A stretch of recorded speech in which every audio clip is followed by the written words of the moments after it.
name of the Father, and the Son, and the Holy Spirit. Amen. Amen. Thank you, Lord. Thank you, Father. Thank you, Jesus. Lord, we thank you for your love and for your mercy that endures forever and ever. Lord, we thank you for giving us this opportunity to study your word, to hear your voice. Holy Spirit, you speak to us.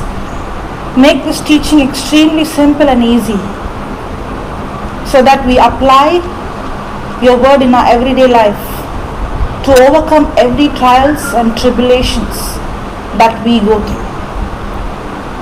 Thank you, Lord. Thank you, Father.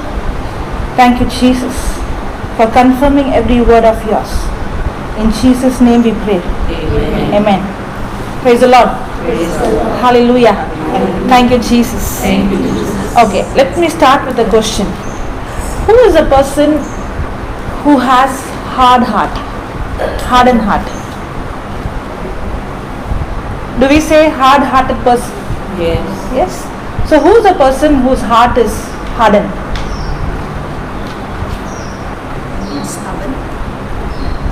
A person who's stubborn, okay. Unforgiving. A person who doesn't forgive, okay. Somebody who is so much of anger inside. Somebody who is so much of anger, okay.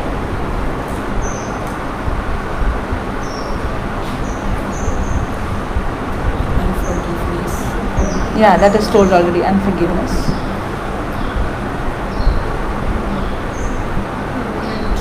Hardship. But it's not found God. He has gone through hardship but has not found God. Okay. That means a person who has no relationship with God. Okay.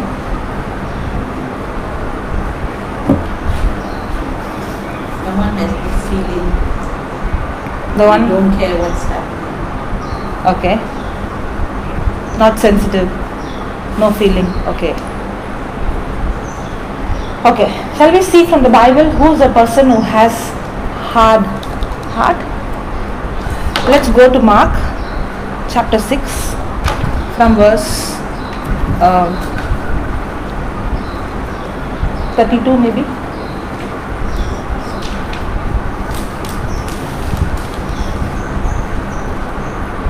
And they departed into a desert place by ship privately. And the people saw them departing, and many knew him, and ran afoot thither out of all cities, and out went them, and came together unto him. And Jesus, when he came out, saw much people, and was moved with compassion toward them, because they were as sheep not having a shepherd. So Jesus had compassion or Jesus had pity? Compassion. So what is the difference between compassion and having pity? Pity. Do we feel sympathized, pity? So what is the difference between being pity and having compassion? Having love in the heart. No love in the heart. You don't feel sorry? That is not feeling pity? Sorry is pity. Then what is compassion? You can feel what they're going through. When I feel pity, it's only a feeling. But when I have compassion, it is always with an action. For example, Mother Teresa, she had compassion. Did she only have compassion or she went and acted? So compassion always has action. Now when Jesus had compassion, did he only have the feeling or he went and he preached and he healed? Healed. So when a person has compassion, it's not just a feeling, I feel sorry, but I do something for the person on whom I have compassion. So if you see the Bible, Jesus always had compassion. So now when I see somebody, do I have compassion or pity? If we have compassion, that means there should be followed by an action. Yeah, then? because they were as sheep not having a shepherd, and he began to teach them many things. And when Just the day read the whole, just listen up, then we will see who's a person who has hard hearted. Yeah. Yeah. No, continue. And when the day was now far spent, his disciples came unto him and said, This is a desert place, and now the time is far past.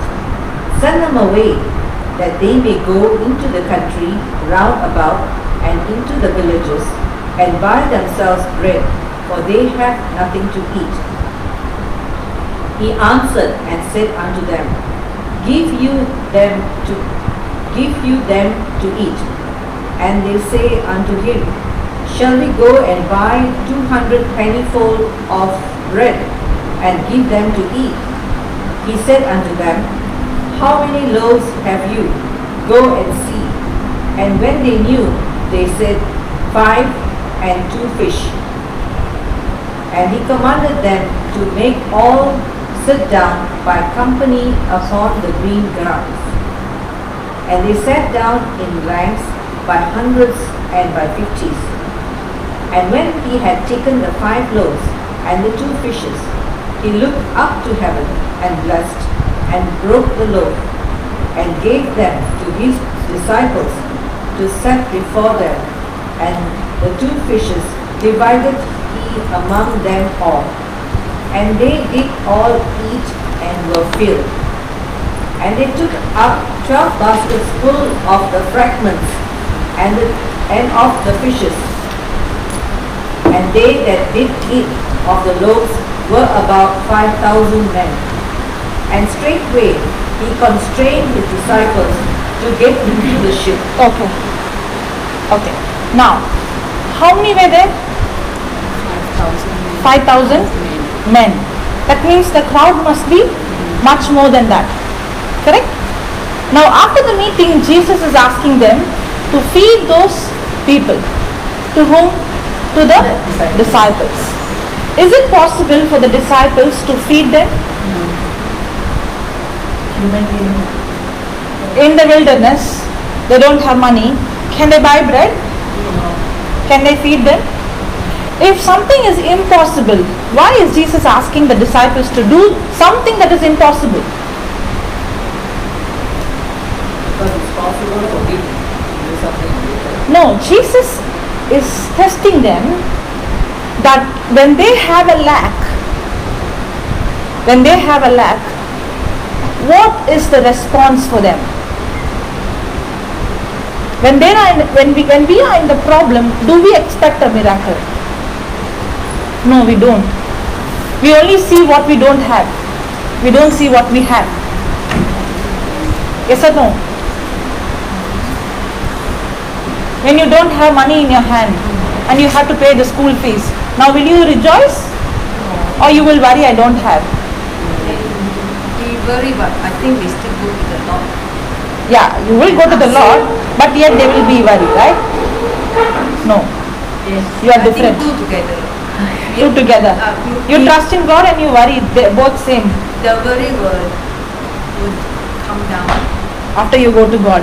But the problem will be the same. Yeah, problem is still there, but we hope. After we pray and we seek the Lord, we hope. Okay. Now here, Jesus is expecting the disciples to expect a miracle in that situation. That's why he's he's also teaching them what to do in the midst of, lack. Now what did Jesus do? He did something. He told them to sit in groups. You know what he did? He acted as if there was no lack. No lack. Jesus' action was as if the food is being provided. He did not panic. He did not show any fear. He did not, cry. He acted as if there was no lack. And secondly, what he did was, he lifted his eye up and he gave God praise. He thanked his Father for what he had. Now usually what is our mindset? When we don't have, we grumble. When we don't have, we complain. But Jesus, instead of telling what he doesn't have, he is giving praise for what he has. He is not focusing on the lack, but he is focusing, maybe he had only 2 fish and 5 loaves. But you can see in every situation, you can see in the situation what you lack, or you can see in that situation what you have. In every situation in my life, I can see the good side or I can see the bad side. Now, for example, if I got a small hurt in my hand, I can focus on that small pain and I can go into depression. Or I can see how God has blessed me, how my body is healthy, how my other organs are working, how my mind is healthy, and I can give praise. In every situation, I can look at my spouse and my children and I can look at the negative and I can keep on complaining and grumbling, or I can focus on the good things of my family, of my children. Surely there is good things and I can give praise. For example, Paul and Silas, they were beaten and they were thrown in the dungeon, in the prison. Now they had every choice to complain and grumble. Yes? But did they choose to complain? Grumble? No. In every situation, that's why the Bible says, rejoice in the Lord sometimes. Always. Rejoice in the Lord when I get a good news. Always. Rejoice in the Lord when things happen according to what I desire. No, the Bible says, rejoice in the Lord always. The word always means, doesn't matter whether things happen good or bad. Whether I get a good report or I get a bad report. That means rejoicing is not an emotion, it's a decision, it's a choice. And that's what Jesus is teaching the disciples. In every situation he is giving Father thanks. When he had, also he is giving thanks. When he did not have, and when there is a lack, when there is a big problem. And that is the time also Jesus is giving the Father thanks and he is praising. You know what happened? When he was giving praise and when he was thanking, what he had multiplied. When we open the cupboard, do we complain and grumble? I have only 2 shirts, I have only 2 pants. Or I give thanks for what I have. I don't know. Sister Helen, do we give thanks for what we don't have? Yes. Or we complain for what we don't have? Now, the people, 5,000, but all that Jesus had was 5 loaves and 2 fish. But what did he do? He gave thanks. Now when he gave thanks, what happened? What was lacking started to multiply. Now, did the disciples see this with their eyes? No. They did not see? Yes. So they saw what they saw. They saw. No, what I mean is they Oh, you said no. I mean, yeah, what I mean, they didn't foresee that first. Yeah, beginning they didn't see. But yet Jesus is showing them, right? Now, did they see the multiplication of the food? Yes. Now, if you would be at the place of the disciples, and if you are hearing the word of God, and then Jesus demonstrating, what would be your faith? Is it possible? For example, we have, little rice. We thought 10 people will come, and we then ended up 1,000 people, and you saw that small rice multiplying into so much. Will you be surprised? Yeah? Will your faith increase? Yeah. That's a big miracle, right? Now, after all the preaching and after all the disciples seeing all the signs and wonders, the Bible says Jesus constrained the disciples to go to the other side. Can you read that? And straightway he constrained And straightway he constrained the disciples to get into the ship. The word constrain means what? To Mystery. No, he forced them to get into the boat. My version says, Constrained. Yeah, what your version says? then he made his disciples get He made the disciples to get into the. That means there's a kind of compulsion from Jesus to do it. Yeah, he constrained them. He forced them. Maybe I'm not so sure. It's not written there, but maybe the disciples might see the weather and they might thought that it's not good for me to get into the boat at this time. Yeah, because they are fishermen, so they suspected there can be a storm. Maybe that's why they were not willing, and Jesus had to force them, constrain them to go to the other side. Did the disciples obey? Yes, they did obey. Yeah. Then and to go to the other side before unto Bethsaida, while he sent away the people. And when he had sent them away, he departed into a mountain to pray. okay. Now where is Jesus with them, or he has gone on a mountain? He is on the mountain, and the disciples they are going on the ship to the other side. Yeah. And when even was come, When on the evening. Yeah. Yeah. when evening was come, the ship was in the midst of the sea, and he alone on the land. And he saw them toiling in rowing, for the wind was contrary unto them. And about the fourth watch of the night, he comes unto them walking upon the sea, and would have passed by them. But when they saw him walking upon the sea, they supposed it had been a spirit, and cried out, for they all saw him and were troubled. Okay. I want you to imagine if you were in that condition, middle of the sea, and there is a big storm, okay, and the water coming into the ship, and you are about to sink, will you be filled with fear? Yes. And at that time, you see somebody walking on the sea and coming, and you can only see when there is a lightning, because it's pitch dark. What will be the condition? Scream. Fear. So did the disciples also have the same condition? Did they scream? They had fear. And then Jesus is speaking to them. Yeah, continue. And immediately And immediately he talked with them, he talked with them and said unto them, Be of good cheer, be of good cheer, it is I, it is I, be not afraid. be not afraid. And he went up unto them And he went up unto them into the ship, into the ship, and the wind ceased. and the wind Ceased. How it will be for you when you see Jesus and walking on the water, and he gets into the boat and the wind immediately ceases. What will be your heart condition?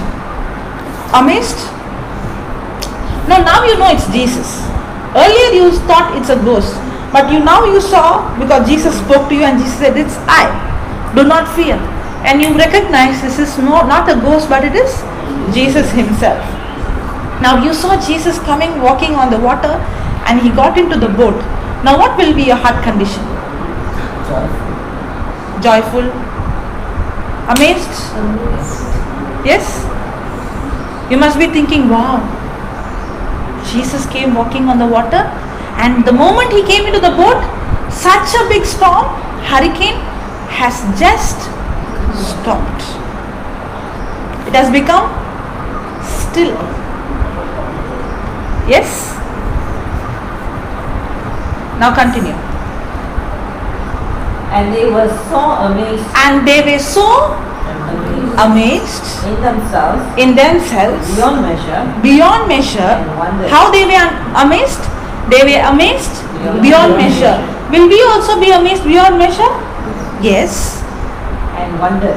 And wondered, For they considered not the miracle of for the they considered not the miracle of the loaves. Why is that miracle of loaves written here?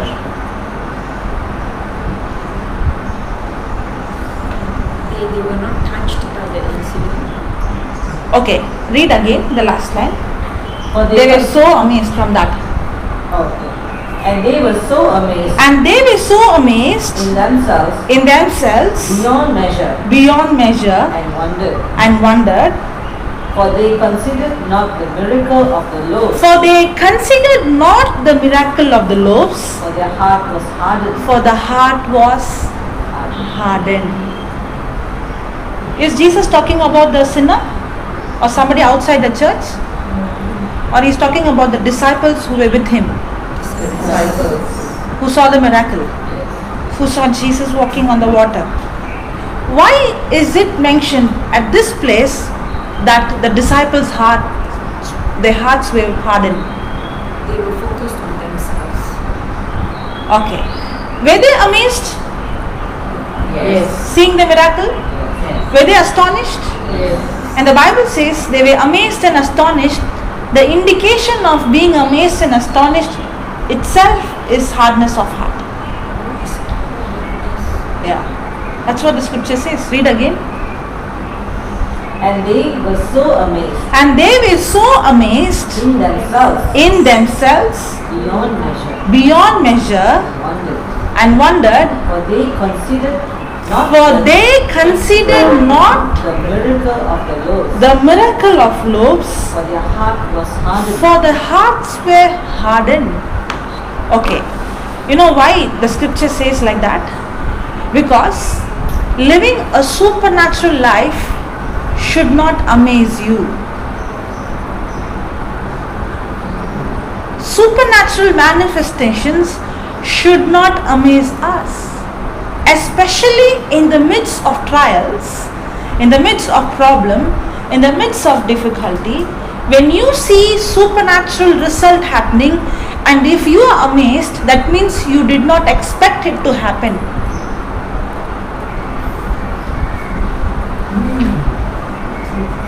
That means Jesus wanted them to expect a miracle. And the Bible says, because they did not consider. What is the meaning of the word consider?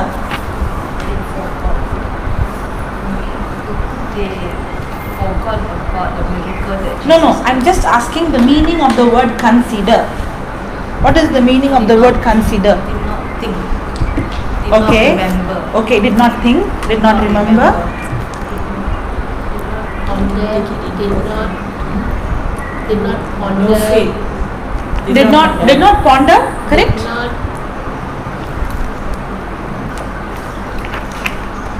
did not understand. Now the word consider means to ponder, to examine, to think about, to research on something. Understand. For example, now when doctor says you have so and so sickness, now do we start considering that? Do we start thinking about it, meditating about it, go and Google search about it, learn about the sickness? Sometimes we get more knowledge than the doctor about the sickness. We know what to eat, what not to eat. Yes or no? Now what I am doing is considering. The Bible says, what I consider the most, my heart becomes sensitive to it.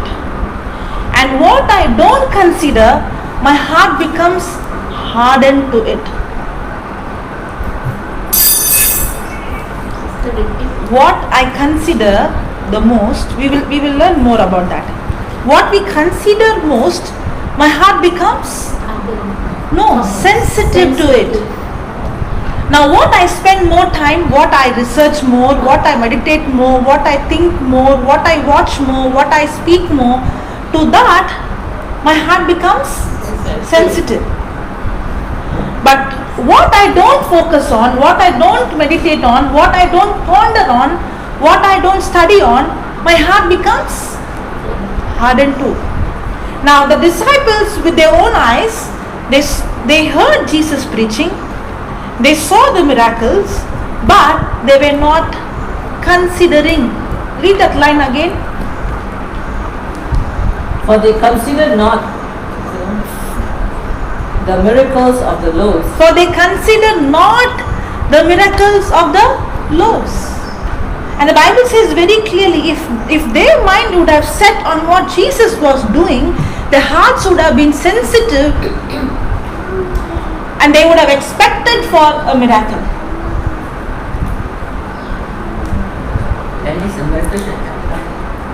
That means if my heart is sensitive, when I am focusing on what God has spoken, what Jesus has spoken and Jesus has done, every day my mind is set on His word, then I'm expecting always good things to happen. But when I'm focusing on the bad things and I'm all the time complaining and grumbling, then I'm hardened to God. My heart is so hardened that when a miracle happens, it's like I'm amazed, I'm surprised. Now, this incident is in Mark chapter 6. Now, after Mark chapter 6 comes Mark chapter 8. Okay? Now, Jesus has already shown them the solution, and there's going to be, again there is the same situation. And let's see that. Mark chapter 8 from verse 1 onwards. Mark chapter 8 verse 1 onwards. In those days, the multitude being very great. Now earlier in Mark 6, did we see a big gathering? Yes. How many people? 5,000. Only men were 5,000. That means it's surely more than 5,000. The women and the children, surely it must be more. Yes. Then? and having nothing to eat, Jesus called his disciples. Now unto again him. they had the same situation? Yes. Yes? Yes. Now was this a new situation or the situation came earlier? Was this a new problem or earlier they faced the same problem? Yes. So by now the disciples know the answer? Yes. They know what to do? So what to do?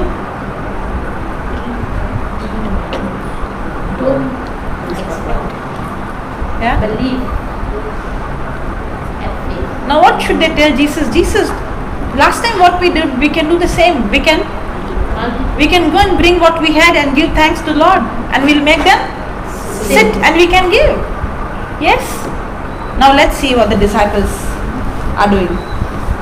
I have compassion on the multitude. Now Jesus is saying again the same word. I have compassion On the multitude. on the multitude. Every time Jesus has compassion, it is followed by action. Yes. Because they have now been with me 3 days and have nothing to eat. How many days? 3 days. How many days? 3 days. See the retreats that Jesus has. After 3 days, he realizes they have no food to eat. So next time when we have retreats, we'll have 3 days, and then we will have our dinner. After 3 days, Jesus had compassion that they have nothing to eat. And Yeah. if I send them away fasting, And if I send them away fasting to their own houses, to their own houses, they will faint by the way. they will faint by the way. For divers of them, See, Jesus is giving them so many examples, to check what is the response going to come from the disciples. Yeah. divers of them came from afar, and his disciples answered him, From whence can a man satisfy these men? What are the disciples saying? From when? From where can we give them something to eat? It looks like they have amnesia. It looks like they forgot what Jesus did earlier. So they're asking Jesus, from where can we provide them to eat? Now we might think, how come the disciples are so dumb? But in our life, we've been facing so many problems and we have seen Jesus coming through and helping us, yes? Through strangers or some or the other way. He has been answering us in many ways in our life. But when the situation comes again, do we have faith? Or do we remember what he did last time? Or do we give him praise? It looks like we forget. Forgetting the good things that the Lord has done is an indication of hard heart. Forgetting the good things that the Lord has done is an indication of hard heart. Now how a person's heart become hardened? What I focus more is where my heart becomes sensitive, and what I don't focus, what I don't consider, what I don't ponder, what I don't meditate, my heart becomes hardened. That's why if you see, David always speaks to his soul, "Oh my soul, do not forget." He trains his heart and his mind to remind the things that God had did. If you see the Israelites, they would always teach the generation about what they did to Abraham, to Jacob. They were always training them and reminding themselves what happened in Egypt and how God brought them out. Yes or no? Because they were teaching the children and they're teaching their mind to remember the good things that the Lord has done. Do we do that? Sometimes. But most of the times, have you seen a cow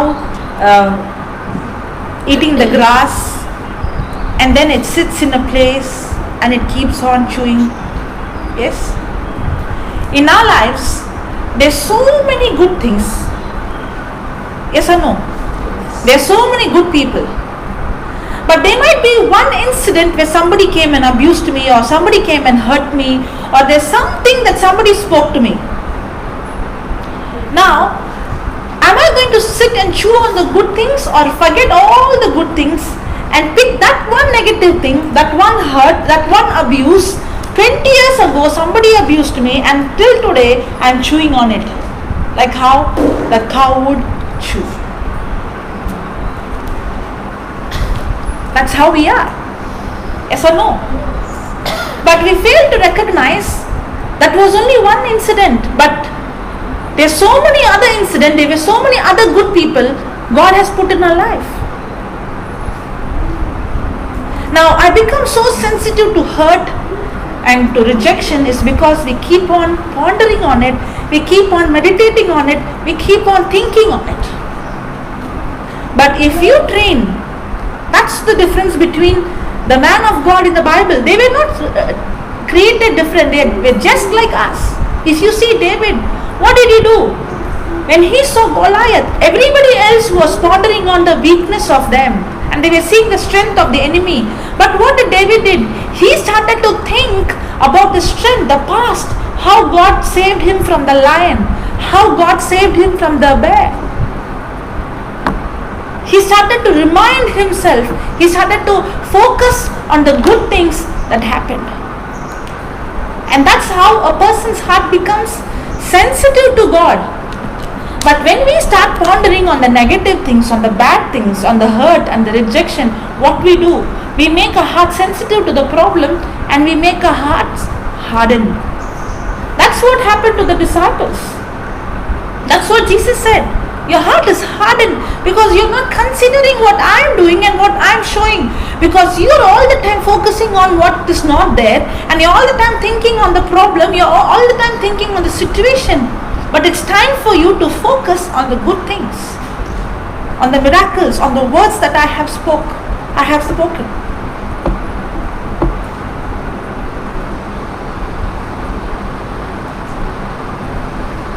Praise the Lord. Hallelujah. Yeah, continue.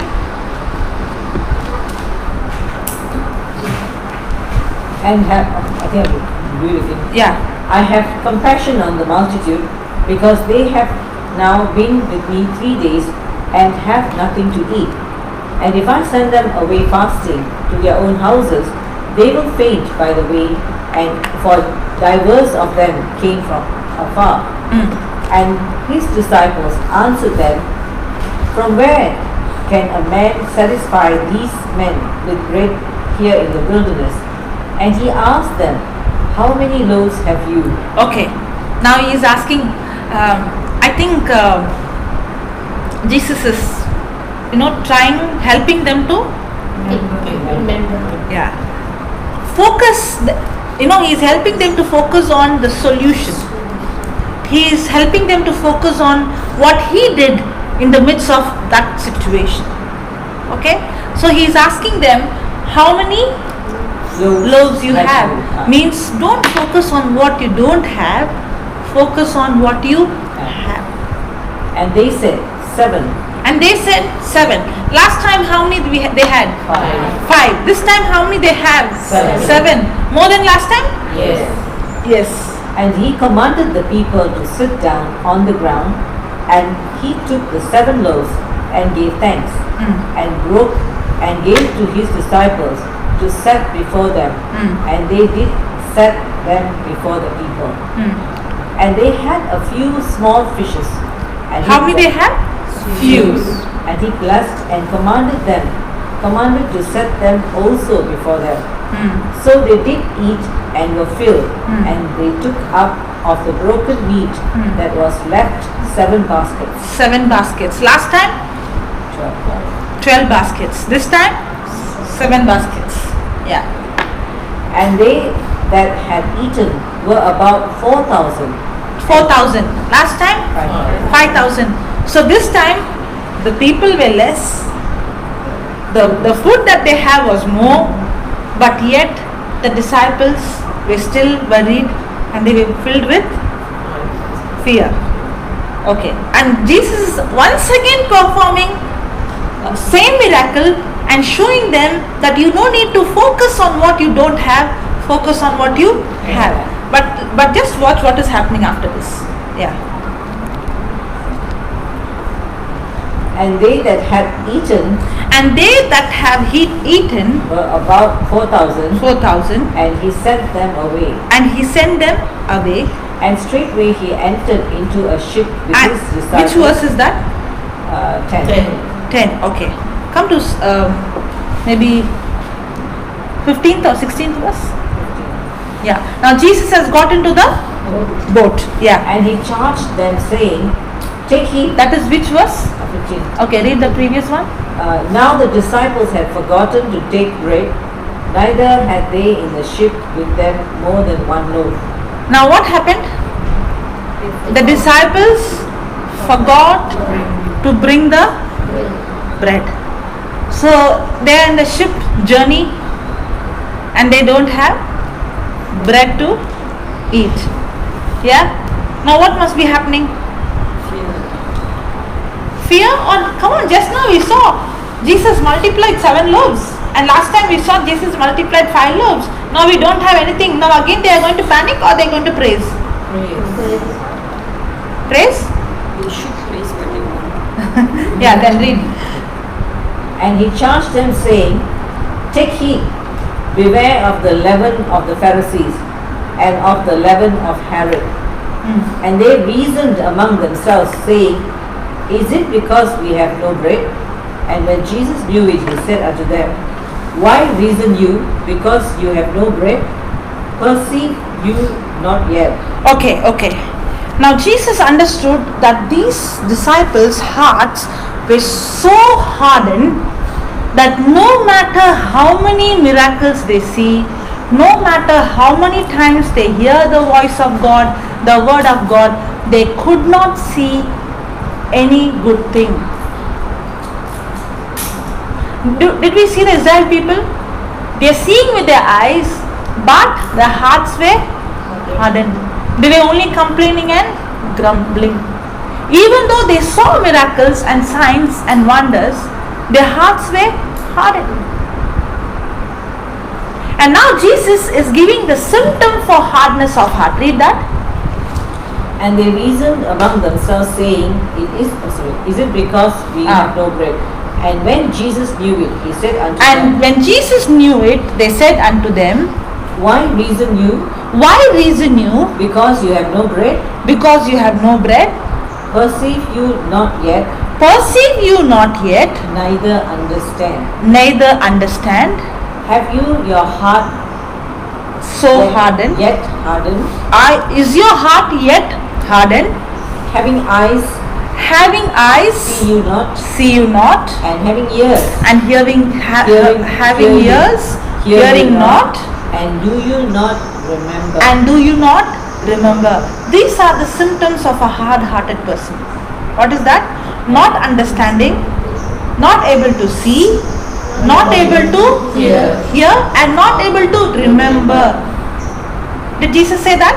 Yeah. Is your heart so hardened that you are not able to see, you are not able to hear, you are not able to remember, you are not able to understand?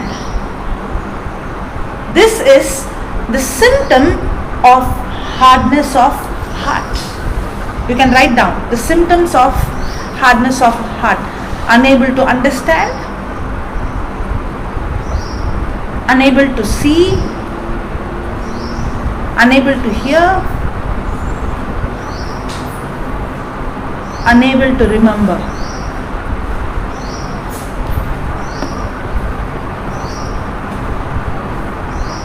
What my mother-in-law said 20 years ago, I can remember.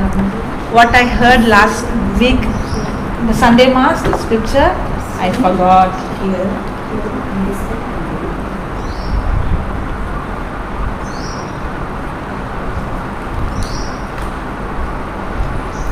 What are the symptoms of hardness of heart? Earlier when I asked this question, who is a person who has hard-hearted?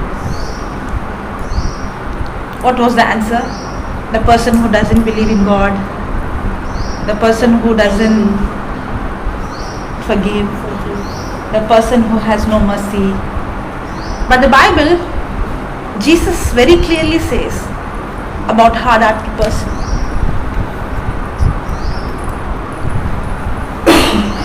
Now, there are two things that we have to remember. Now, Jesus is not talking about the physical eyes or the physical ears. Can you continue to read that? Now, it looks like they can't remember, right? Did they have any memory problem? No. And Jesus is doing IQ test as well. Yeah, read. When I broke the 5 loaves When I broke the 5 loaves among 5,000, among 5,000, how many basketfuls full of fragments? how many baskets full of... Jesus is testing the IQ, and I don't know how they exactly know the count. Yes? Yeah.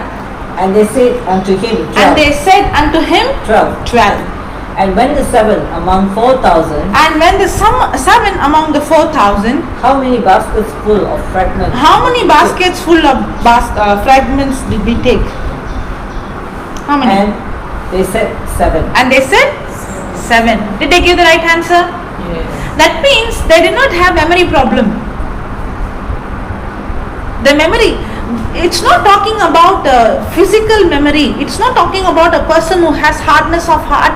Is not a person who can't see with the physical eyes or can't hear with the physical ear or cannot remember. No, it's not talking about your physical senses. It's talking about our spiritual senses. Yeah. Then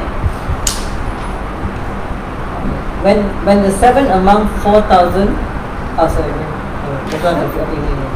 and he said unto them, how is it that you do not understand? Okay, that's all. Praise the Lord. Hallelujah. Thank you, Jesus. Now, here we see that there is 2 kind of senses. One is the physical sense, where I can see with my physical eyes, I can hear with my physical ears, and I can understand with my logical understanding.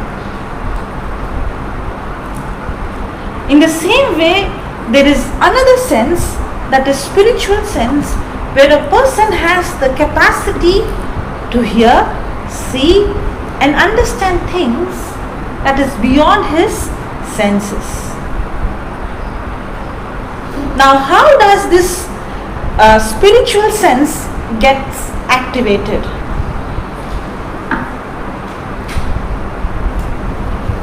Now, okay, go to Romans chapter 4 verse 17. Romans chapter 4 verse 17. Let's see an example of a person from the Bible. The person called Abraham. As it is written, As it is written, I have made thee a father of many I nations. have made thee the father of many nations. Now what is God promising Abraham? God is promising Abraham that I will make you the father of many nations. Yes? Sister Pilva? Yes. Yes? She read something and I repeated purposefully. Sorry. Yeah, read again. I didn't. As it is written, I have made thee a father of many nations. I will make thee the father of many nations. Okay, now is God saying that I will make thee the father of many nations? Or is he saying I have made thee the father of many nations? Have made. I have made thee the father of many nations. Now, when is God saying this? Can you read the 19th verse? Therefore, it is of faith that it might be by grace. No, you have gone somewhere Oh, else. sorry. 19th. I went up already. And being not weak in faith, And being not weak in faith, he considered not his own body he now considered not his own body now dead, when he was about 100 years old. He was about 100 years old. Now Abraham is almost 100 years old and his body is as good as dead, and God is calling him the father of many nations. Is he saying I will make you the father of many nations, or is he saying I have made you the father of many nations? I have made you. Yes, he is not saying I will make you, he is saying I have made you. Now is there any possibility for Abraham to believe it? Yes, he is 100 years old. The Bible says his body is as good as dead, and the Bible says his wife's womb is as good as dead. How can he believe? See, the Bible is a very, very practical book. If you understand what that person did to get a miracle, and you also practice the same, you also will get the same result. But we don't want to go through that process, but we only want the end result.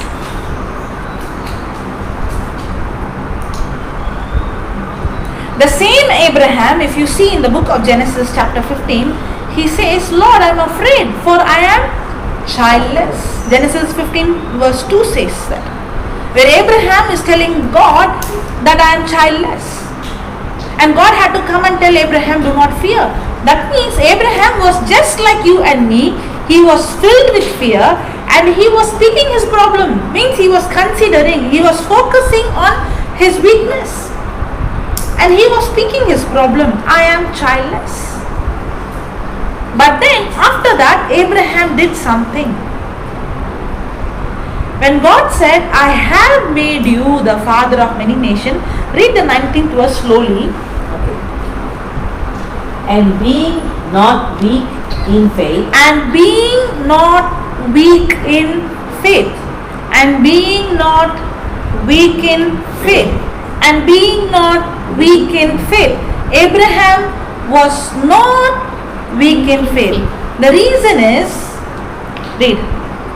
he considered Not, stop. He consider.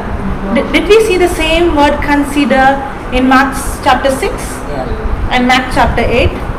That the disciples' hearts were hardened because they considered not the miracle of the loaves. Did Jesus say, your hearts are hardened because you considered not? Now here we see Abraham's faith was not weakened because he considered not what? his own body His own body now dead. That means the reason why Abraham's heart was hardened to the problem and sensitive to the word of God because he did not consider. Write down that, consider. What is consider? The word consider means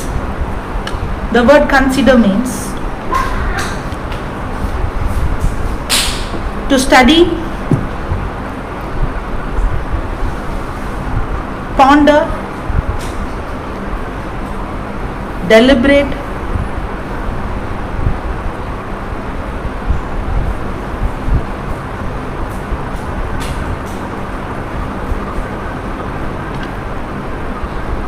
examine,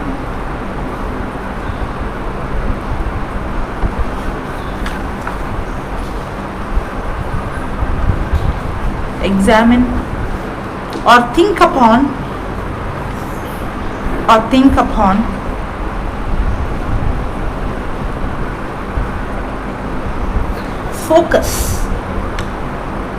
focus. So the disciples' heart were hard.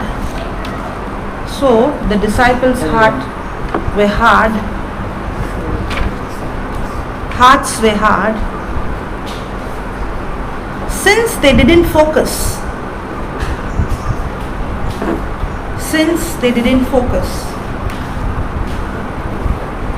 On the miracle of Jesus feeding the 5,000.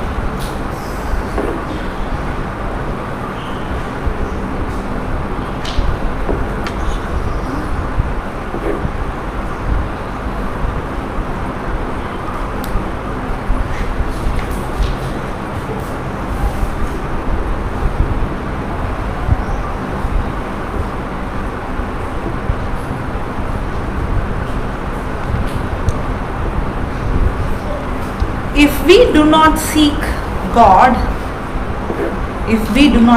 God, our heart will become hardened towards God.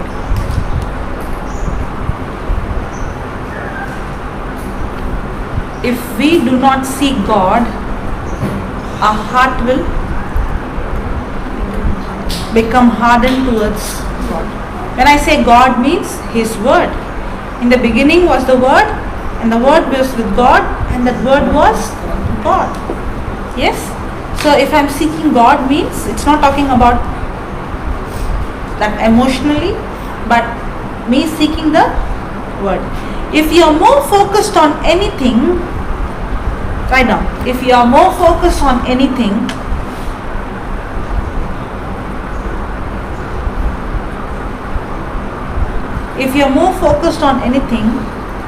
than you are in God, then you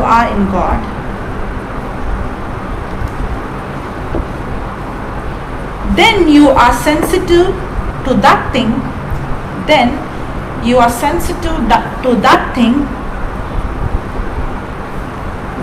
more than you are to God.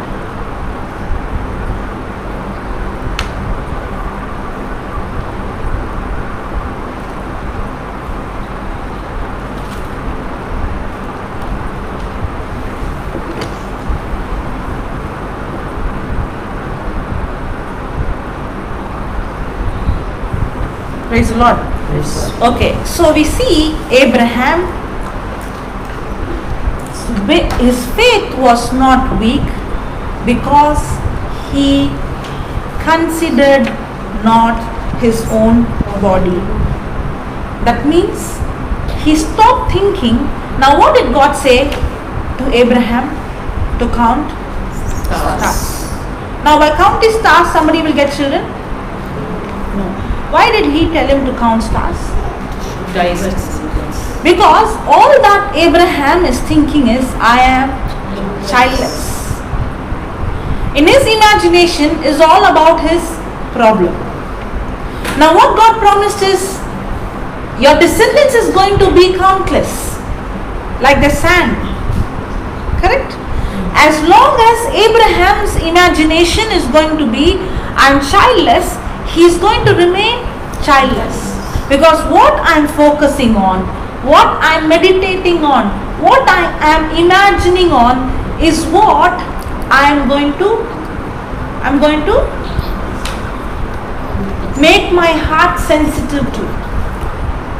Correct? Now if Abraham is going to go on meditate and go on imagine that he is childless, then he is sensitive to that. Because that is real for him.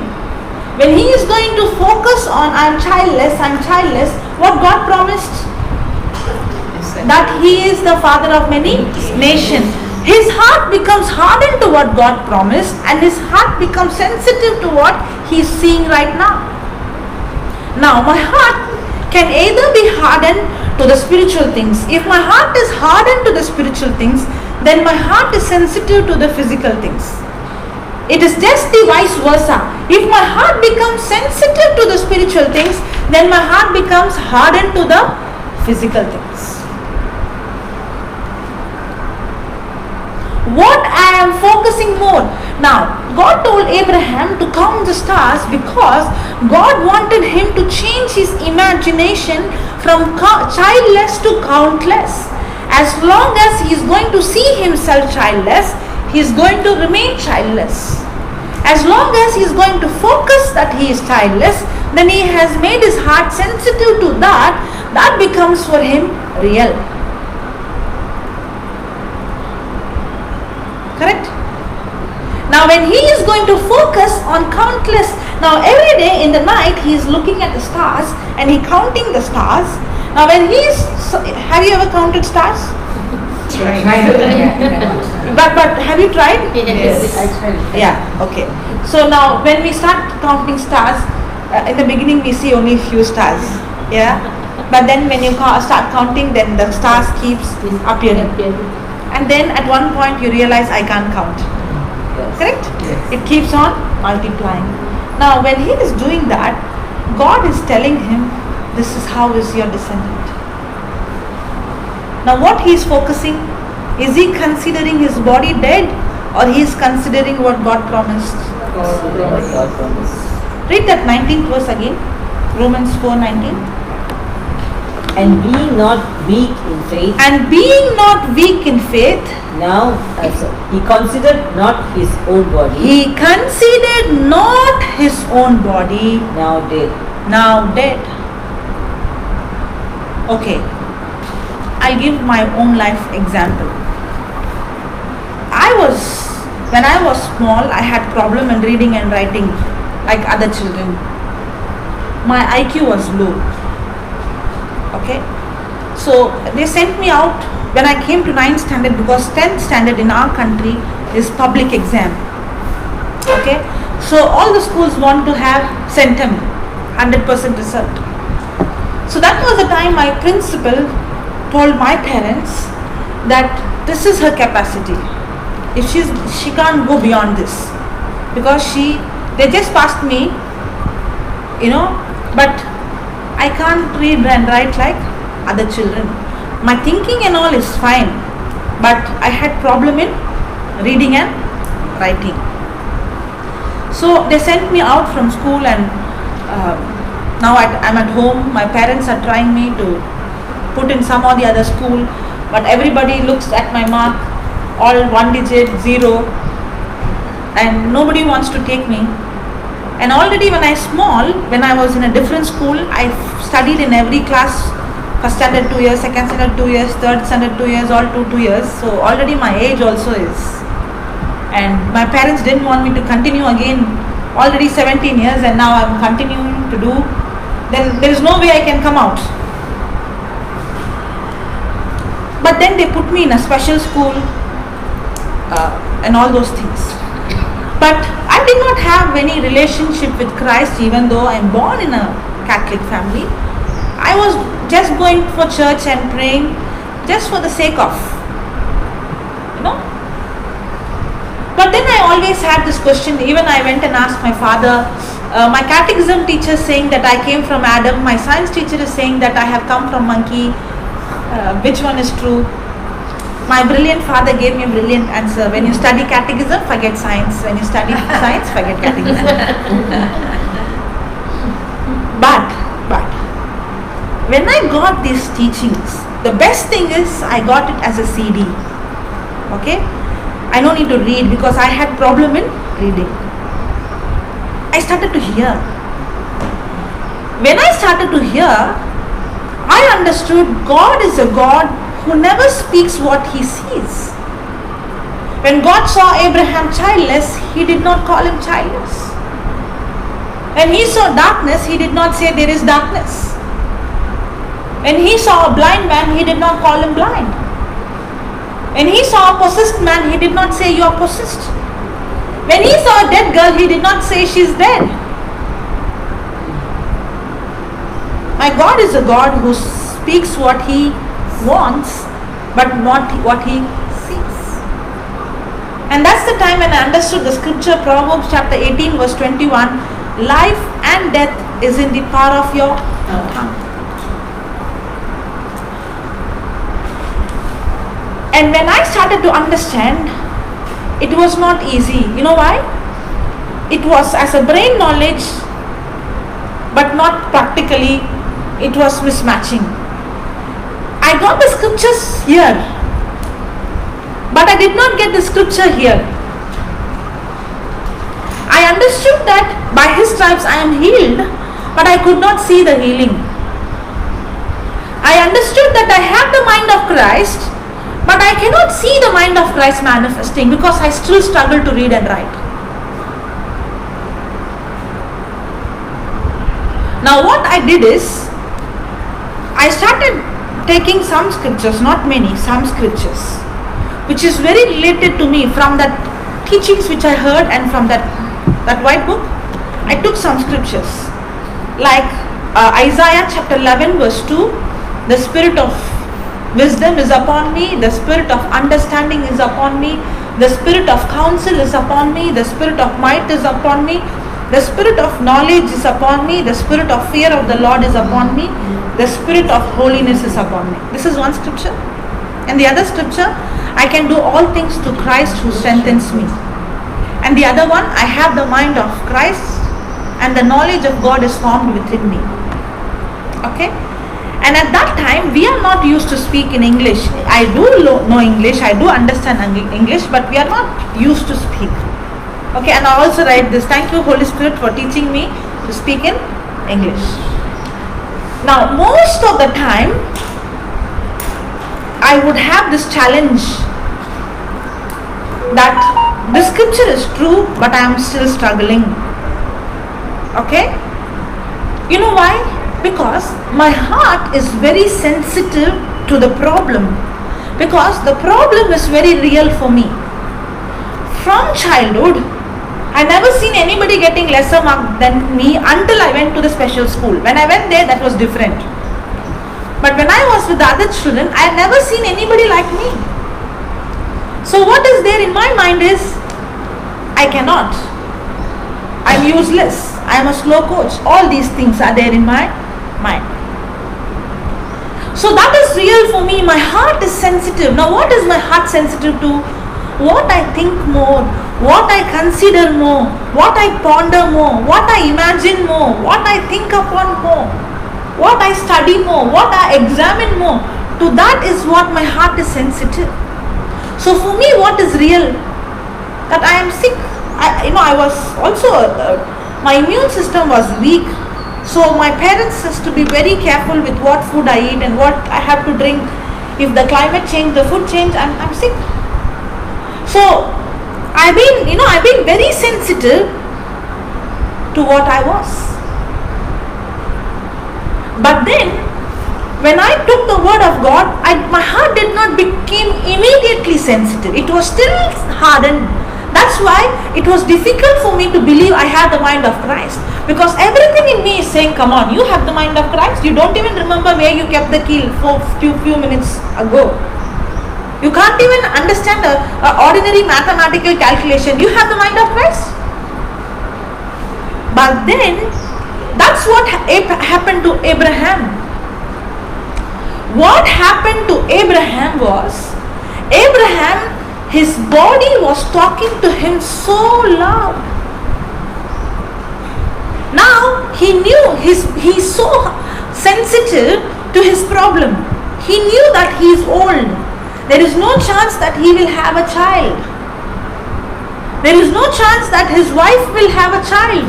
Sarah's womb is dead. Now his heart is sensitive to what he is seeing. Yes or no?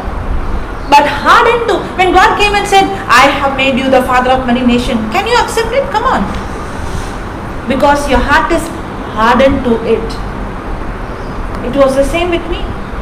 Even though I heard the scripture, even though I knew the scripture, even though I memorized the scripture, I was still hardened to it. Now, When I started to day and night speak it and imagine it, when I was imagining and speaking, in the beginning it was difficult. I had to do it deliberately and purposefully. Say that? Deliberately and purposefully. You know, hurts, feelings, rejection, abuse, all these things what we go through, no need to do deliberately. By default it happens. Yes? When somebody comes and speaks some words, it happens automatically. You feel that pain, that hurt. The tendency is to automatically to go into a shell and keep pondering on it, keep thinking on it. But the things of God is not like that. The reason is, the physical things we have physical evidence, but for the word of God there is no physical evidence. That's why the Bible says, what is of the spirit is spirit, and what is of the flesh is flesh. And for me to get connected to the spiritual world is only by pondering on the spoken word of God or by the written word of God. In this world, whatever you see, the physical things, for me, the physical things were contradicting, because what I was going through, the problem, what I was going through, the weakness was real, because I had physical evidence. So there is every possibility for me to be very sensitive to what I go through. But for me to become sensitive to the word of God, I have to deliberately and purposefully make the choice, and I have to do the labor. Now this labor is not to change God's heart. That's the problem. We think, I pray Lord, then God will melt. If I pray Lord, then God will change his heart. No. God is love. If a mother, before the child would come home, the mother has already cooked food for the child. Does the mother expect the child to come and beg and kneel down and cry? No. If we as father and mother who are evil can do so much good for our children, what about God who is love?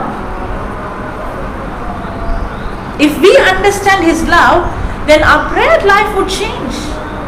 Then we would pray like Jesus. You see, Jesus, he is all the time praising and giving thanks and to the Father. Yes or no? Even when there was a lack, was he crying, begging? No. I'm not saying you should not cry, but the cry should come out of the love, out of the reverence. I'm not saying you should not kneel down. You should kneel down and pray because of the respect you have for him, but not to beg. Now, my laboring is not to change God's heart. My laboring is to change my heart. Now, God has already blessed Abraham that I have made you the father of many nations. God has already promised him. Now, if that promise has to come into reality, Abraham has to change his thinking. He has to become sensitive to it, because there is no physical evidence. Now read that again, that Romans chapter 4 verse, read from 17. Yeah.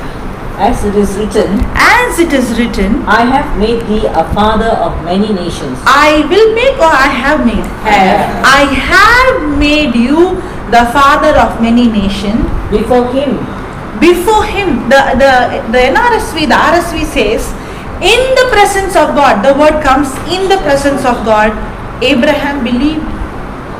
You know what is that, in the presence of God?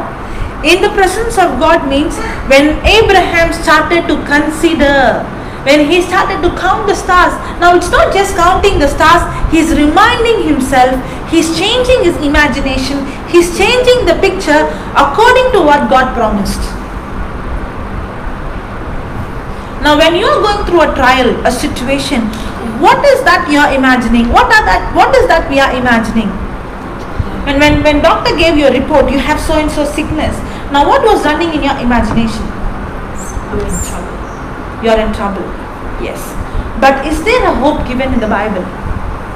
Now I have a choice. Am I going to imagine and see myself, I have cancer, I have the sickness, I have so and so problem? Or I'm going to imagine that God is a good God. And by His stripes and wounds I am healed. I am blessed to be a blessing. I am healed completely. I am healthy. Now, to be in the presence of God is where I am training my mind, my imagination to align with what God has promised. For example, when she is coming against me, naturally what happens? I get bitterness. I get hurt. Yes, I want to give her back. This happens for everyone. But forgiveness is not an emotion or a feeling. Forgiveness comes by learning.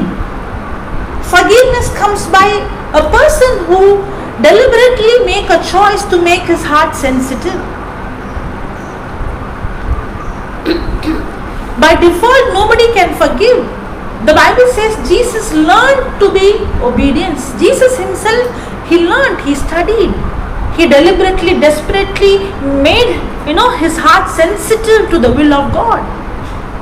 If I have to forgive someone, it doesn't happen just like that. If she's going to come against me, what is going to come automatically is hurt. But then I have to focus on the scripture. I have to take time. I have to labor. I have to take the scriptures from the Bible where Jesus was forgiving Judas. How did he treat? Now when I take the scripture and when I ponder on it, when I meditate on it, when I think about it, now the Bible says in Romans chapter 5 verse 5 that the love of God is poured abroad in my heart through the Holy Spirit. Now what I am doing? I am making my heart sensitive to God's forgiveness. If I am going to think on, Sister Helen, what she spoke. For example, she came and spoke to you about me. And you are coming and told me, what Helen told about you? She told this. Now what I am going to think about, how can Helen say about me like this? How can she? Now next time when I see whatever you speak, whatever you do, now what is running in my mind? Okay, now what I am focusing on? Now what I am meditating on? Correct? Now that word I am allowing to run in my mind. Now when I am allowing that to run, am I becoming sensitive to that word? Yes. The more I make myself sensitive to what she spoke, what she did, now my heart is becoming sensitive and I cannot forgive. That's when unforgiveness creeps in. But when you come and tell me, Helen told me this, I have a choice. I can take the scripture and say, Lord, you help me. I cannot forgive her with my own strength. But help me so that I can become like you. And that's the time I take incidents from the Bible, how Jesus forgave. I take the parable, how the king forgave the servant. Lord, how did you forgive him? Now I start thinking, I'm also a sinner. I also have done mistakes and Jesus forgave me. If Jesus has forgiven me, who am I to hold anger against her? Now am I becoming sensitive? In the beginning it doesn't happen. But I have to train my mind and my tongue. And that's the time, even I feel bitter towards her, I have to open my mouth and say, Jesus, by your love, I choose to love my sister Helen. Jesus, by your love, the love that you have poured in my heart, I choose to forgive my sister Helen. Now when I keep on saying this, in the beginning, my feeling doesn't match with my words. But when I make my heart sensitive, the Spirit of God helps me to forgive her.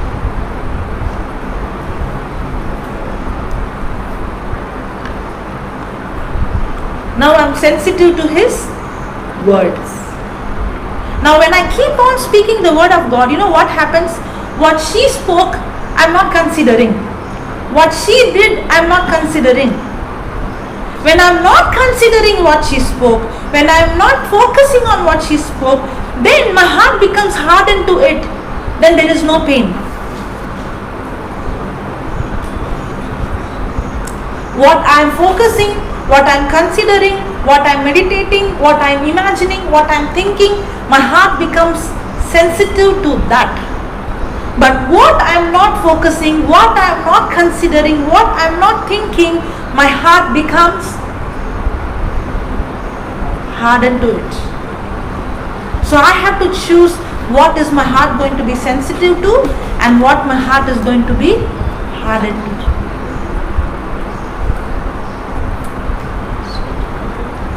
Yeah. That's what happened to me. You know what happened when I started to say, I have the mind of Christ, I have the mind of Christ, I can do all things through Christ to strengthen me.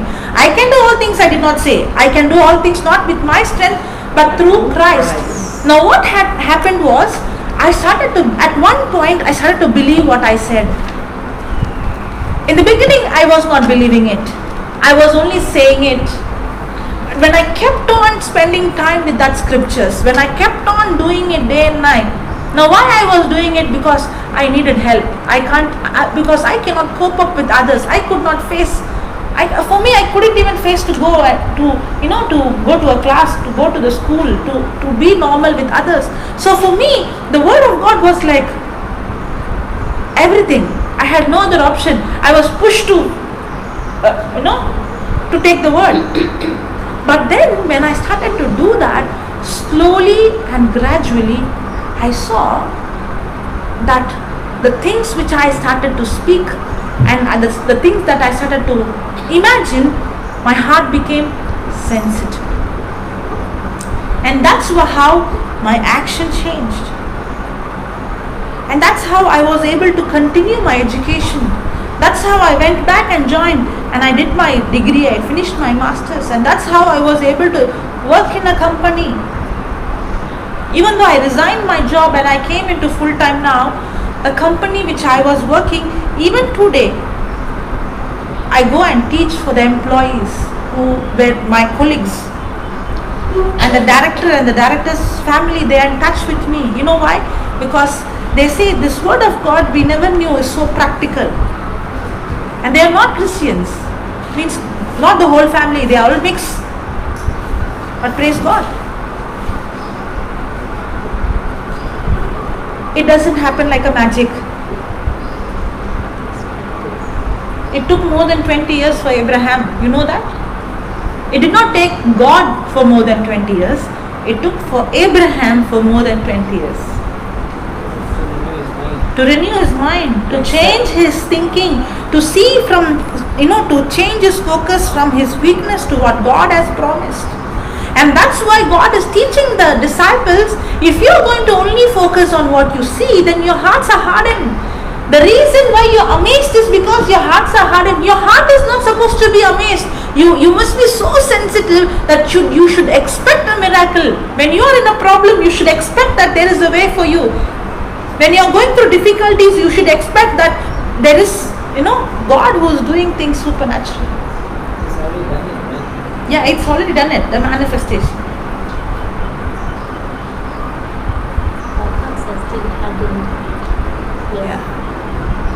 Our hearts are hardened because what we focus more is what our hearts are sensitive to.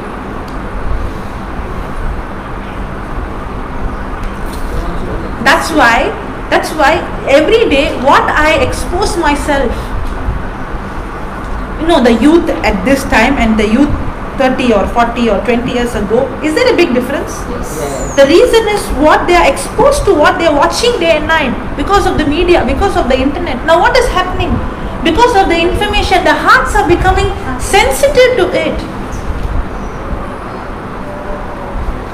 But I see children who are very different. When the parents are different, when there is, I know family where there is no TV, the children are not allowed to take mobile phone because from childhood they are not given the phone, they are not given the tablet. They have restrictions, they have timetable, 1 hour, 2 hour. When they are child, I see them, they are disciplined. I see them, they listen, they obey. Because what are you exposing your children to more? What are they watching? It is very easy to say, okay, keep the tab, keep the mobile, play. But you don't know what the child has been exposed day and night. The child's heart becomes sensitive. If you see most of the video games, they are violence. I was shocked to see some of the video games. The game is you go and cut the other person's hand, cut the other person's leg, and blood comes out. And the child is exposed to that day and night. And the child is enjoying going and cutting the other person's body and the blood coming out. Now what is being planted in the heart? Violence. Now the heart is becoming sensitive to what? Violence. Now from where it has come from what the child has been exposed to, for what the child is watching more, is seeing more, is paying attention more, is focusing more, to that your heart becomes sensitive.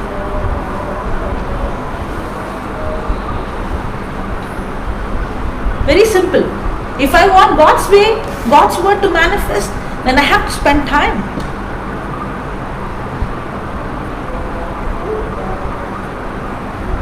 And expose myself to it and renew my mind, my thinking.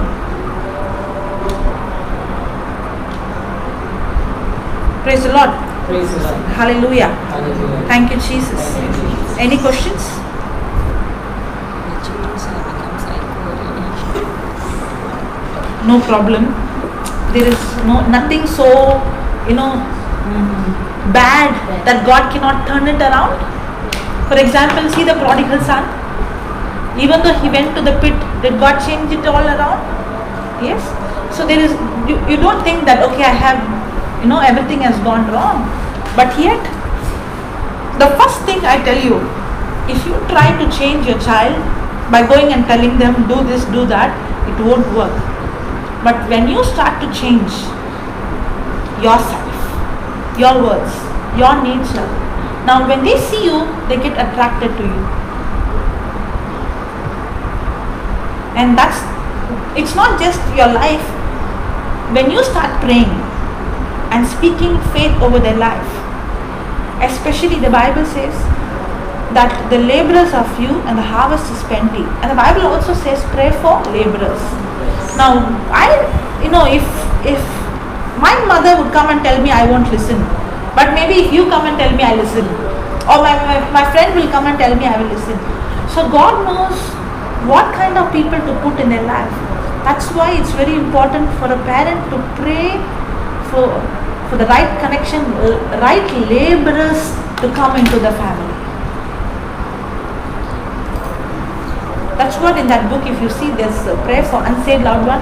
If you see in that, there is a confession where you say, thank you Jesus for your bringing the right laborer into my child's life, into my loved one's life.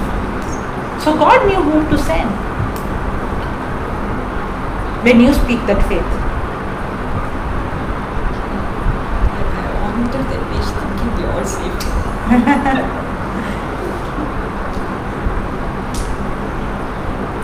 Yeah.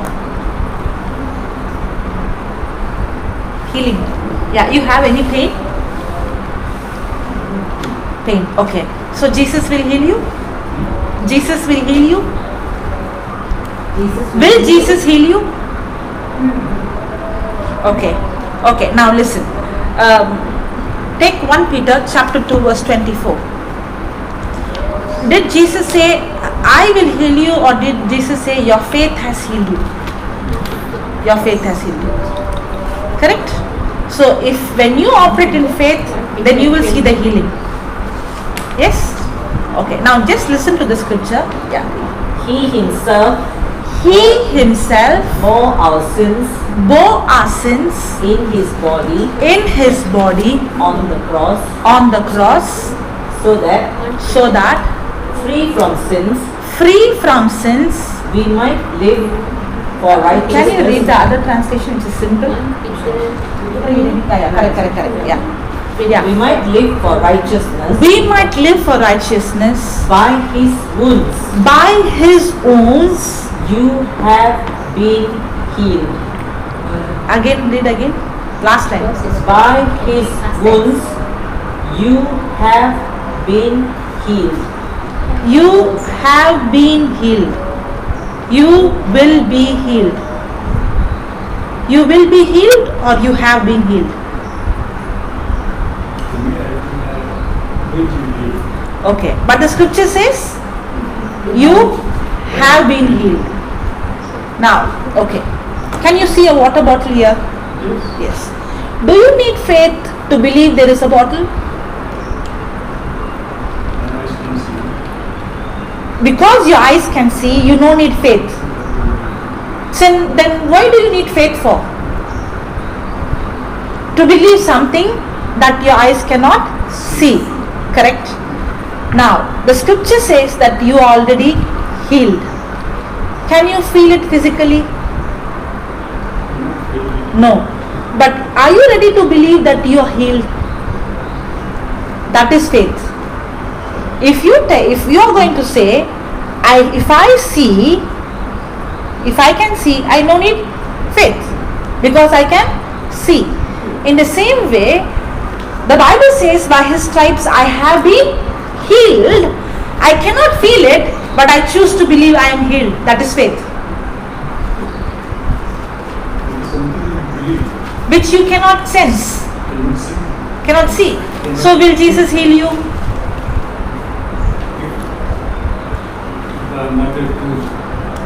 So you don't want? If He wants to. So there is something called that He wants some people to be sick.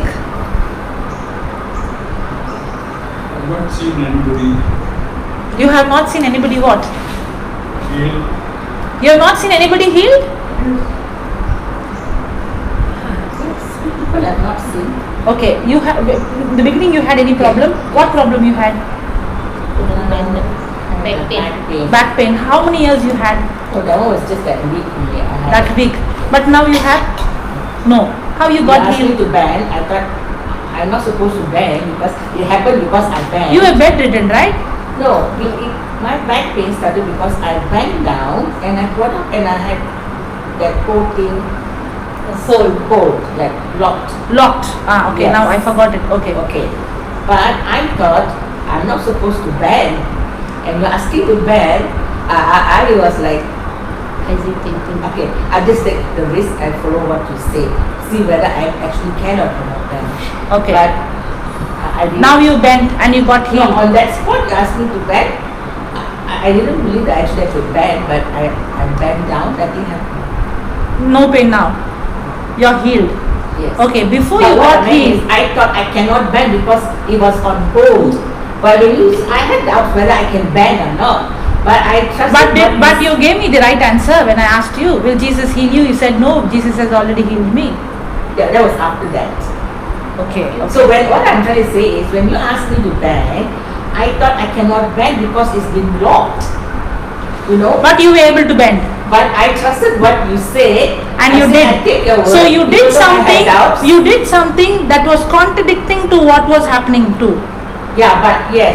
But I just followed what you said to see whether I really can bend. Okay. And You bent. it was just like normal. Normal. Okay. Now That one is Now listen to this. miracle. Her husband is a doctor. Okay. How many years you had arthritis? 18 years. What arthritis? Rheumatoid arthritis. Okay.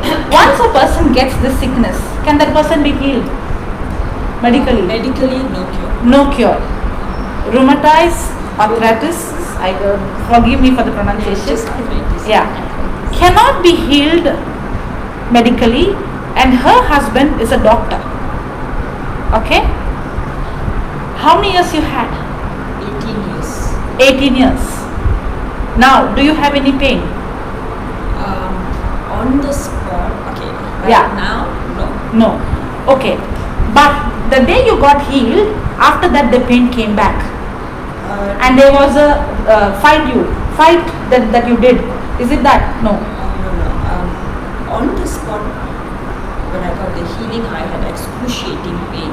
I couldn't bend my hands at all. That point of time, I received healing, and I could bend it, and gradually the pain reduced. Okay. Your hand was not able to bend, and on that day I could bend it. you can bend it, Yeah, and then from straight. after that the pain started to reduce, and now you're 100% healed. Now I met you in the month of November. Yeah, I think so. Yeah, last time when I came, November. November. That was the first time. Yes. Now watch this. When I saw them, not only she, there was many people in that house. Did I pray or teach? Teach you only Teach. We did not pray. Okay? I was only teaching. And the teaching was that God is not going to heal you, God has already healed you.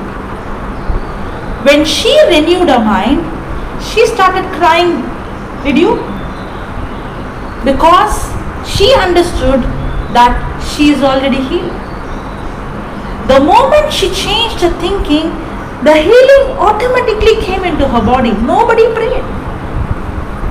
And how many years, 17 years of arthritis. 17 years. And today, her husband must be wondering, I'm a doctor and I couldn't, her body cannot heal, but today she is healed. In Sri Lanka, there is a place called Rahama. Okay, it's the main place.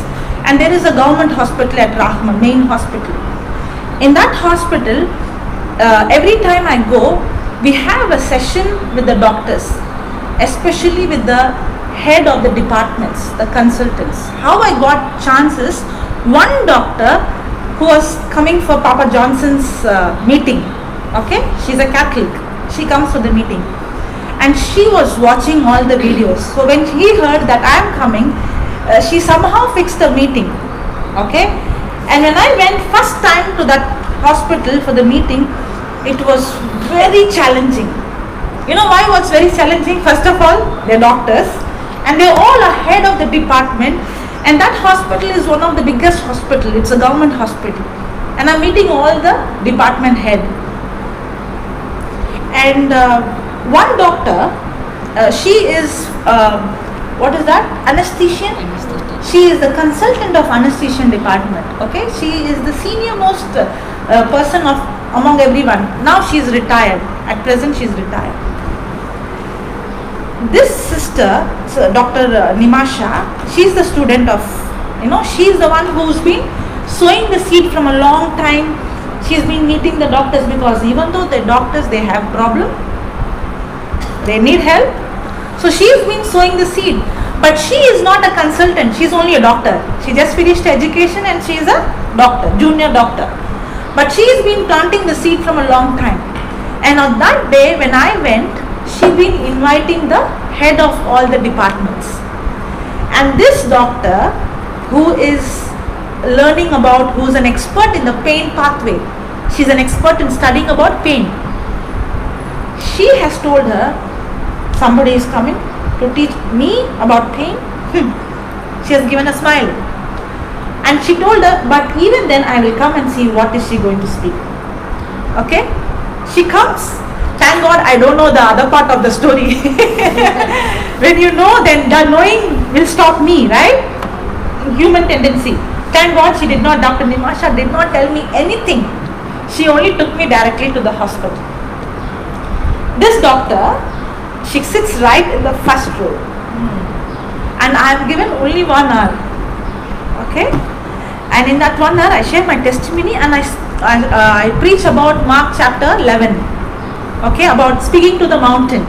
That Jesus said, whoever should say unto this mountain. Okay? So I was sharing that. And actually you can see the expression, the body language. Right? When somebody is interested and when somebody is like, what are you coming and talking? What is your age and what is your experience? And what is my experience? That was the attitude. After the session, I called, is there someone who has any pain can come forward? You know who came? She got up and she came. I don't know. She got up and she came. Now she had a chronic problem in her knees. And there's another doctor, he did not come. He is also a head of the department who was supposed to do surgery on her knees. And she comes. And now I said, I'm not going to pray, I'm going to teach you how to speak to this mountain. And that's the time one more doctor, I think she's a Christian, she was showing a lot of interest. She was, she wanted to learn. She came. So I told her now to speak to the legs, not pray. Don't ask Jesus to heal because Jesus has already healed. In the New Testament, if you see Paul and Peter and John, what did they say? In the name of Jesus, rise up and walk. They only used the authority after the resurrection of Christ. Nobody was begging and crying. Even if you see the prayers of Jesus, be healed, receive sight, ears be open, get up and walk, 2 words, 3 words. Very simple. But faith, not begging. So I told her to speak to the problem, and she spoke. And this doctor, she started to move her legs. And she said, I can't believe. Now she came inside with great difficulty, where she was struggling even to walk. Okay, she can't even walk properly. She said, the pain is gone. Now what was playing in her mind, I came to know later on. What was playing in her mind, she thought that there is a part in the brain, when you trigger that part, you can feel the no pain. Okay, there's something like that. I don't know. She thought, I am only just feeling a sense that the pain is gone. But that feeling will be only for a very short time. It won't prolong for a long time. If that feeling comes, it's only for a short time. After some time, you get the pain again. She thinks that it is only a psychological thing, that I feel that there is no pain. She goes back home. After 24 hours, when she realized she really got healed, she sends a message to Dr. Nimasha saying, now I believe it's true. It's God who has healed me. Okay. Now when she got touched, the doctors, because she is the senior most than everyone, and she's the most educated. When she got touched, other doctors touched. And now every time I go, I have sessions in the hospital. Not only in the hospital, these doctors, they get my schedule and they follow me everywhere I go. Sometimes I go to places where they're drug dealers and those who go to prison. There are some areas are like that in Sri Lanka, and I would see these doctors also following. Not only that, they bring cases, and they understood by now. It's not that it happens that somebody comes and pray and somebody gets healed. No, they understood very well. It's about a person understanding the truth, changing the thinking, and following the principles of the Bible. Then it happens. Because we are not just doing the healing, we are first teaching and preaching just like Jesus, and then demonstrating. And not only that, the demonstration is what? If I can do, you can do. It's not that only I can do. Now the doctors are bringing cases, especially the cases that cannot be diagnosed, and they are using the word of God to get the sick healed. I went to Dr. Nimasha's cabin. There were some sick people, 3 of them. She did not give medicine. She first gave the scripture and taught them the word, and first, and spoke to the bones and got fixed, and she sent them. Praise the Lord. Just imagine. And she was saying, I can't do it to everyone, because I'm a little cautious about which background they come from. If I know they are Catholics, they're Christian, then I'm really bold enough to do. But when they're non-Christians, I don't know how to do. Can you please help me in that area? Because that's true. What she is saying is also true. I can go and go out the next day, but she has to stay inside. Yeah. Are you understanding? I'm giving all these examples for you to make you understand that this Bible, the Word of God, is not a storybook. It's real. It's the truth. It's very practical book. But there is a system. God works on a system. Now, if somebody is going to jump from the 10th floor, God cannot stop the law of gravity. Correct? Because God works on a system. In the same way, when we make an error, God cannot change the word. We have to understand the word. We have to change our thinking, and we have to apply the result. There is no partiality. In the Bible, if anybody has got a miracle, or anybody has got a result, or anybody has got a healing, because that person has understood and applied and got the result. If I also do the same thing, I also must get the same result. That's why Jesus said, you will do the same things I did, and you will do greater things. That's what Jesus said.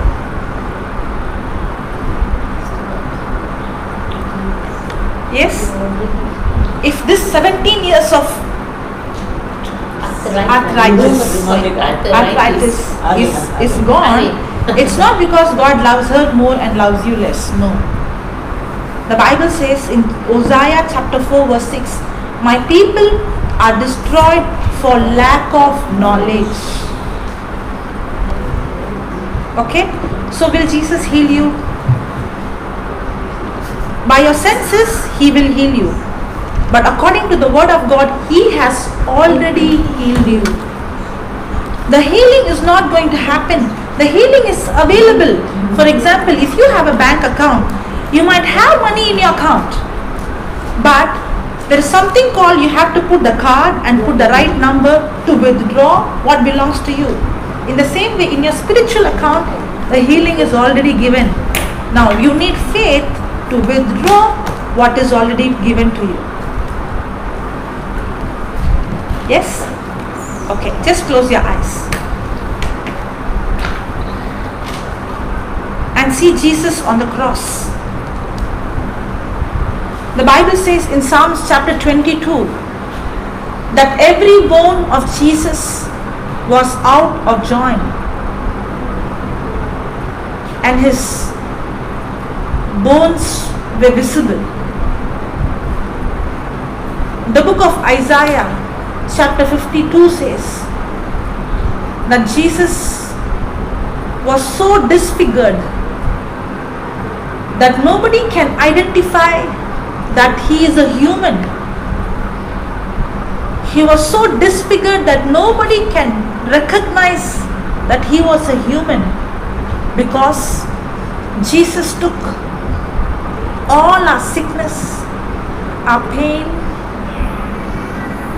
our curse, our infirmity, our sin, our shame in his body. Jesus loves you so much that he has taken your sickness on your body, on his body. He has taken your infirmity, your pain in his body.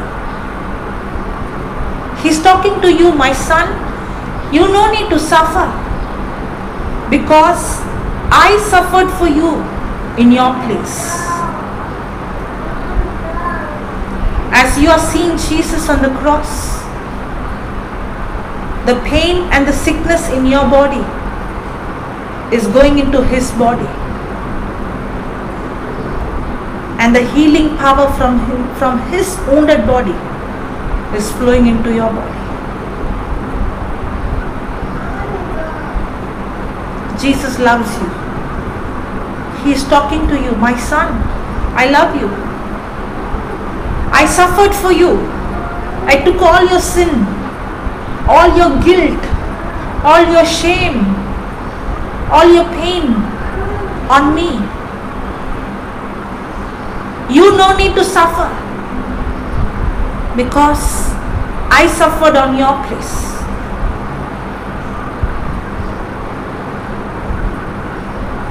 As you are seeing Jesus, right now the healing power is flowing in your body.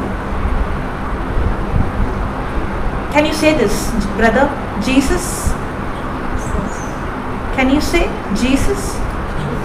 By your wounds, I am completely healed. Jesus, by your wounds, I am completely healed. Jesus, by your wounds, I am completely healed. Jesus, by your wounds, I am completely healed. Jesus, by your wounds, I am completely healed. Jesus, by your wounds, I am completely healed. Jesus, by your wounds, I am completely healed. I thank you, Jesus, for taking all my sickness, all my pain, all my curse, all my sin on your body. Thank you, Jesus, for filling me with your love. Thank you, Jesus, that I am completely healed. And your healing power is flowing into me right now. I am completely healed. In Jesus' name. Amen. Now, what pain you had earlier? Leg pain. Can you move your leg and see now? You need to walk. Okay, can you walk and see? Okay. So now, every day, morning and night, Bible says God sent His word and healed our sickness. Every day say this, Jesus, by your wounds, I am completely healed.